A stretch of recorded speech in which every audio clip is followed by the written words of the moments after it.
This post will be different from my last ones. This case doesn't have anything to do with the organization or my career.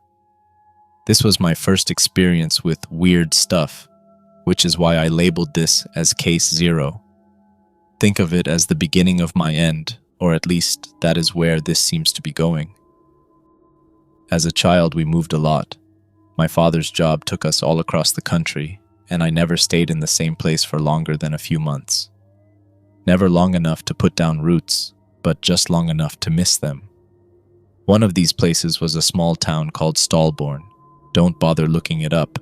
You won't find anything on it. I've tried.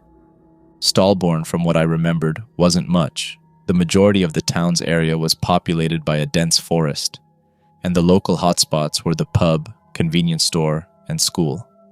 Suffice it to say that nothing really happened in this town, and as a preteen who only had access to 2 of these hotspots, I very quickly grew to hate this place and looked forward to moving. Making friends wasn't difficult. For the few thousand people that lived in Stalborn, only a few hundred couples had children, making all the kids pretty tight-knit. I met Mick on my first day of school, and he introduced me to his 2 friends, Luke and Randy. I remember us bonding over our shared feeling of otherness in the town, as each of our parents had moved to Stalborn, none of us actually having any roots in the town. Besides that, I can only remember one other thing about that group. They nicknamed me Eli. I feel guilty, as I was friends with them for a good 9 or so months, but besides our shared alienation from the town and that nickname, I can't recall a single thing about anything we did together. Well, I guess that's not entirely true. I remember some things all too well, but you will read that later. From what I remember, the other kids didn't really engage with us at all. In fact, they kind of ignored us outright. We didn't mind, as we were happy just to stick to ourselves. There was one other kid who wasn't from Stalborn. I think her name was Mackenzie, but I honestly couldn't tell you. For the sake of this, I shall refer to her as this. She too was ostracized by the other kids, but unlike the 4 of us boys, she didn't find a group to stick with. This was partially our fault, as I remember us having a no girls policy. This left her to essentially drift across school like a ghost. I remember her better than the others, although I don't know why. The image of her sad, pale face and straight blonde hair stands out in striking detail even as I write this. It might not come as a shock to you to hear that she stopped coming to school one day. Nobody really noticed it, as nobody noticed when she was there to begin with. I realize that I sound harsh, but this is just the truth of it. The first time I heard about her going missing was a day or 2 after she stopped coming to school, when I was on the bus home. My friends got off before me, so for 5 or so minutes I'd sit alone, stare out the window, and unintentionally focus in on what people were saying. One of these conversations that I unintentionally clued into was between 2 girls who must have been the year below me. They were talking about Mackenzie, which was the part that initially drew my attention. "My daddy told me that it happened before school," one of them said. "No way, he only takes them at night," the other girl replied. Hearing this made me realize that I actually hadn't seen Mackenzie at all, and that she had been missing, so I turned towards them and asked who they were talking about. They both gave me a look that was akin to a deer in headlights.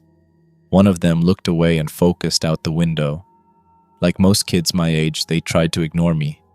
The other girl gave me a look that far surpassed her years. I remember it startling me at the time. "William Gray," she said with a sense of absolution. This was the first time I had heard the name, and it would be far from the last. "Who's William Gray?" I asked, but her friend had smacked her on the arm, and both girls decided to stand up and walk to a different seat on the bus. The next day at school I had asked Mick about it, and he had never heard the name before. Neither had Luke nor Randy. In fact, both Luke and Randy made fun of me, calling me a liar because there is no way some other kids talk to me before they talk to them. But, much more importantly, was that I had begun to notice that they were right. Mackenzie was, in fact, gone. I had asked my teachers about it, and they each told me that she was missing with an unexplained absence. After a day or two, I honestly can't remember, The town held a vigil at town hall for Mackenzie. Everyone in town was present, all except Mackenzie's parents. I don't know what happened to them, but I imagined they were either too far in grief to attend, or they were staying with family. Either way, they were not in attendance that night. The next day was somber. Everyone spoke of her with a sense of finality, all in the past tense. This was incredibly strange, second only to the fact that I had never seen this many people talk about her. It had been less than a week after Mackenzie's disappearance before everyone considered her dead. During lunchtime at school, I had gone up to one of my teachers in the schoolyard. Thankfully, they had been open to talking to me and my friends. I thought that I'd ask her about Mackenzie, but when I got to speaking the words, I surprised myself. "Who's William Gray?" I asked, the words coming out like a heavy rock through a drain. She stuttered for a second, and I remember seeing her eyes change. Something washed over them as if the switch from her teacher personality was turned off. "Where did you hear that name?" she said slowly with a shallow smile. "Some girls were talking about him," I said in a no-doubt shy way. She just patted me on the shoulder and told me not to pay it any attention. For obvious reasons, this still very much bothered me, and when I went back to my friends, I told them about it. They hadn't heard anything about William Gray or about Mackenzie. Over the course of the next month or so, life went on for me. It's harsh to say, but the small town of Stalborn had forgotten about little Mackenzie all too quickly, and her parents moved without much notice. I and my friends had a camping trip planned, and we were all looking forward to it, so Mackenzie's disappearance and the town's general vibe didn't affect us much. In saying that, we were also a group of young boys. It wasn't like we retained much of anything that we didn't deem as important. It was a few nights before Halloween, and I and Mick were walking around the south part of town. The things we were talking about weren't important. The important part was where we found ourselves, Mackenzie's house, or the shell of it. I don't remember exactly what was said, but Mick said something along the lines of, "Bet it's haunted," which I quickly brushed away. I tried to change the topic, but Mick was relentless, eventually daring me to go inside. The door was obviously locked. I turned towards Mick and shrugged my shoulders. "Sorry man, nothing I can do. Let's go to the gas station or something," I said, whilst jumping down the brick steps and beginning to make my way back to Mick. "Hell no, go around the side, you wussy," he said whilst giggling. He was pointing towards a side gate that had been left open. I remember a feeling of dread washing over me as I realized that there was no way I was getting out of this. After some arguing, I eventually made my way down the side of the house. It was unkempt and overgrown, but not impossible to get through. The backyard was in a similar state. The fence surrounding the yard was large, at least 8 feet tall, and made of old wood. I walked up to the back door and rested my hand on the doorknob. As I turned the knob, I heard a noise from behind me. I shot my attention towards the back fence and saw him. He stood behind the fence, and I could only see his eyes peeking out from above. His skin was pale, and his hair was jet black. The wrinkles around his eyes told me that he was smiling widely. "What are you waiting for?" Mick said to my right. He was making his way into the backyard, and I looked at him for a second before shooting my glance back to the fence, but the man was gone. "We need to leave now, Mick," I said, enunciating each word so that it was as clear as possible. "What are you afraid?" he said in a mocking tone that only an 11-year-old could have. "Dude, seriously, I just saw something. We need to go," I begged, and for a small moment I could see in his eyes that it had begun to work, but then a sense of confidence fell over him. "Pshh. All right, Eli, I'll see you on the other side," he said before trying to open the door. It was difficult, but the door did open. The house was a mess. A wooden table had been brutalized, and the stink of something off filled the air. "Oh my god, dude, did they ever think about cleaning every once in a while?" Mick said. He was louder than I'd want him to be, and the front door seemingly shone in my eyes whenever I saw it. I felt like we needed to leave this place as soon as possible, but Mick was walking down a dark hallway. "Where are you going, Mick?" I shouted as loudly as a whisper could. "I want to see if they had any cool stuff." He continued on his path. I yelped as I heard it from behind us, the back door closing. Mick was already in Mackenzie's room, and I felt my fight or flight kick in. I chose flight. "Mick, I'm getting the hell out of here, dude," I shouted as I reached for the door, threw it open and flew down the steps to the street and ran my way home. Before I made it to the street, I heard a thump. At the time, I thought it must have been the front door shutting with Mick not far behind me. The next day at school, he was gone. He was gone the next day. And by that point, I knew what happened. It shouldn't have surprised me when the kids started to spread stories about Mick being taken by William Gray. Luke and Randy believed me after I told them what happened that night at Mackenzie's house. And my parents and the police believed that I was with him that night. But after I ran away, my voice wasn't of much use. The police didn't listen to what I said about William Gray. Luke, Randy, and I were hanging out one day after school. Things were awkward. We didn't talk much after Mick disappeared. We just kinda lingered together, all too traumatized by the recent disappearing of our friend to really do anything but grateful for the company we provided to one another. That was until Randy dropped the bomb in the middle of our shallow conversation. "A man's been hanging out in my backyard at night, just kinda standing around," Randy said offhandedly. "What, is he asking you to let down your hair, Rapunzel?" Luke said with a smile. "Shut up, Dick. What do you mean he's in your backyard?" I said with concern and curiosity. "Yeah, sometimes he's in the bushes, and I've got to really look for him. Sometimes he's behind the fence peeking over at me, and sometimes he's just below my window. Fucking weirdo, man." Randy added that he hadn't made the connection that I had. I had asked him what he looked like, but I already knew. He described the man from that night. He described William Gray. "I think I've seen him too," I said through shallow breaths. They took note of my state. Luke sat up from his slouched posture and put down the comic book he was reading. "He was the man that I saw the night Mick went missing. I think that's William Gray." Randy didn't stay much longer after that. What I said had freaked him out, and he called his parents to come and pick him up. We didn't see him before our planned camping trip the next weekend, and I wasn't even sure if he'd be going. Unfortunately, I saw him sitting in the back seat when Luke's dad picked me up from my house. The car drive there was quiet. It wasn't too far out of town, well within the town's limits, but far off from the large groupings of buildings. Randy seemed tired and distracted the entire trip there, and Luke ended up just talking to me and his dad about what we would be doing once we set up. We arrived at the campsite a little before midday and spent the afternoon playing near the campgrounds in a nearby river. Randy was constantly distracted by something in the tree lines, which, as I write this, I can guess what it was he was distracted by.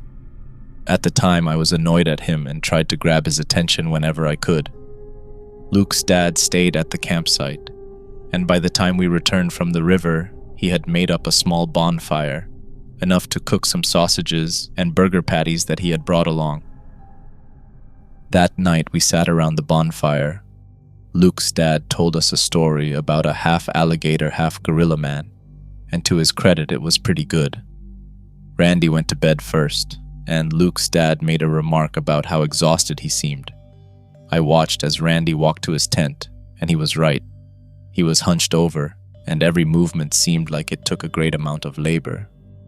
The next morning, he was gone. We all awoke to the sound of what could have been a thunderstorm only a few feet from us, and a scream. By the time we all made it out of our tents, we had seen it. His tent was ripped apart, and Luke's dad was in a panic. We all were. "It must have been a bear," I heard him say before ushering us into the car and locking it behind us. He tried to call someone, but out in the middle of the woods, so far from town, it was impossible to get a signal. "You boys do not move. I mean it. Stay here, Luke. Promise me," he said, before grabbing his rifle and running into the forest in the direction of quiet, subtle screams. "Dad, please don't go!" Luke screamed. After his dad made his way through the tree line and became obscured, Luke began to kick at the windows. After a moment, they smashed open, and Luke wrapped his exposed arms and legs in any cloth he could find before sliding out. "Come on, Elijah, we need to go after them," he said, whilst throwing the towels and blankets he had used to protect himself back into the car. presumably for me to use.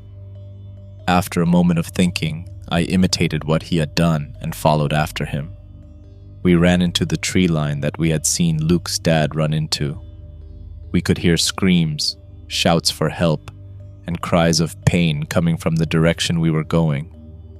I can still hear them if I think about it, as clear as that day. After a few minutes, we found something that made us both stop. The rifle Luke's dad was using. It was on the ground next to a large tree. Luke began to cry. I picked up the rifle. It was far too heavy to point at anything, but it felt good having it in my hands. My legs were like jelly. I struggled to stand up straight, but something about Luke's state of grief made me. No, it forced me to stay strong. I told him to go back to the car, and as I watched him slowly wander off in the direction we had come, I felt myself give in to what I was feeling. I threw up.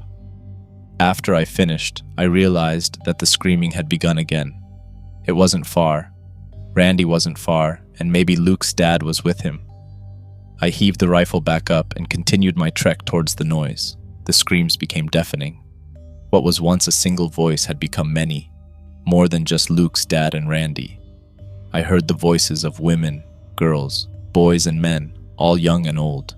The sound surrounded me like an ocean. My head was throbbing from the sounds of the screams, and I didn't know when it started or when it would end. That was until I had found the origin of the noise, turned around a large tree, and saw it sat on the rock. It was William Gray, nude, his mouth agape, impossibly large, and his eyes calm. He was staring intently at the tree that I had just walked around. I was terrified. I struggled but managed to raise the rifle. It was pointed directly at the thing's head, and his eyes shifted to me. The scream stopped, and he slowly closed his mouth back into an impossible smile. He didn't say a word. He didn't need to. I knew the rifle couldn't do anything against it. I lowered the rifle and backed away slowly. William Gray subtly nodded his head to me and shifted his eyes back to the tree. For some reason, my attention wasn't on running but on the tree itself. Why was it staring at the tree? What about this tree could be so interesting? It clicked in my head like a puzzle piece to a puzzle that could never be solved. The tree wasn't the thing that this thing was focused on.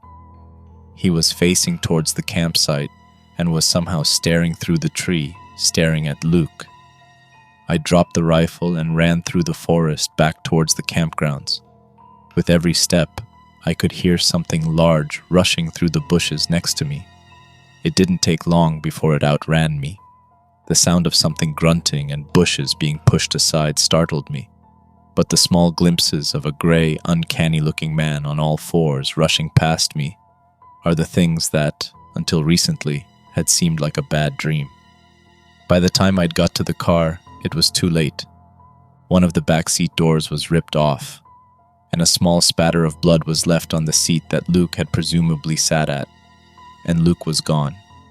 I felt empty and numb. I felt like this couldn't be real, and yet I knew in my heart of hearts that it was. I knew what was going to happen.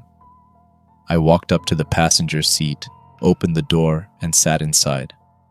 Staring directly at me from across the campsite, somewhat hidden in the tree line, was William Gray.